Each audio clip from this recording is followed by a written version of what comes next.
21 сертификат на приобретение жилья получили дети-сироты Коми в этом году. Об этом стало известно на заседании Президиума Госсовета Республики. Депутаты изучили эффективность новой меры соцподдержки детей-сирот, а также оценили миграционные процессы. Обсудили члены Президиума и повестку грядущей сессии. О самом важном расскажет Евгений Стокас. Жилищные сертификаты – новая мера поддержки детей-сирот, принятая парламентом в Коми в прошлом декабре, в дополнение к традиционной выдаче квартир оказалась востребованной. Очередь сирот на жилплощадь в Коми, в которой сейчас 1207 человек, сократилась за год на 65 граждан, то есть 5%. Реализацию новой меры поддержки возложили на Минобр, и она показала свою эффективность. 30 человек подали заявки на сертификаты еще весной. 16 из них уже приобрели жилье, один сделает это до конца года. Летом нашли средства еще на 4 заявителей. Итог – все бюджетные средства использованы, 21 ребенок-сирота обеспечен жильем. Депутаты решили удачную практику продлить, но стоить это будет дороже.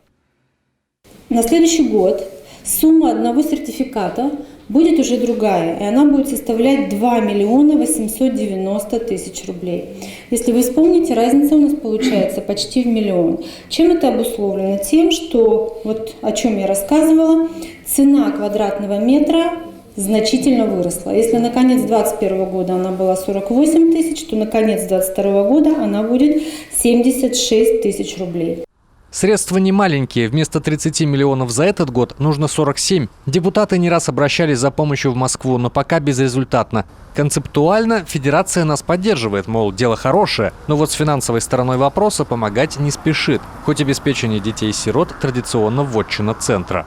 На мой взгляд, это эффективный способ. Если бы нас поддержали сегодня федеральные органы власти, то мы бы очень спокойно бы поступательно в республике решали эту задачу. Исходя из финансовых возможностей, в том числе и Российской Федерации, и с теми событиями, которые происходят сегодня в стране, мы понимаем, с пониманием относимся, но тем не менее мы все равно будем настаивать.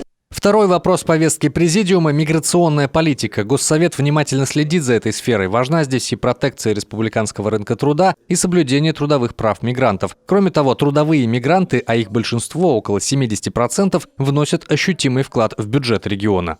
Эти все люди, в том числе, работают у нас на нашей территории, и поэтому мы, работая с этим вопросом, обязательно смотрим за тем, чтобы Республика Коми в целом смотрит за тем, чтобы данные жители других государств оплатили у нас налоги, да, значит, в виде патентной системы, ну и другими способами. То есть это очень тоже важно для наполнения бюджета.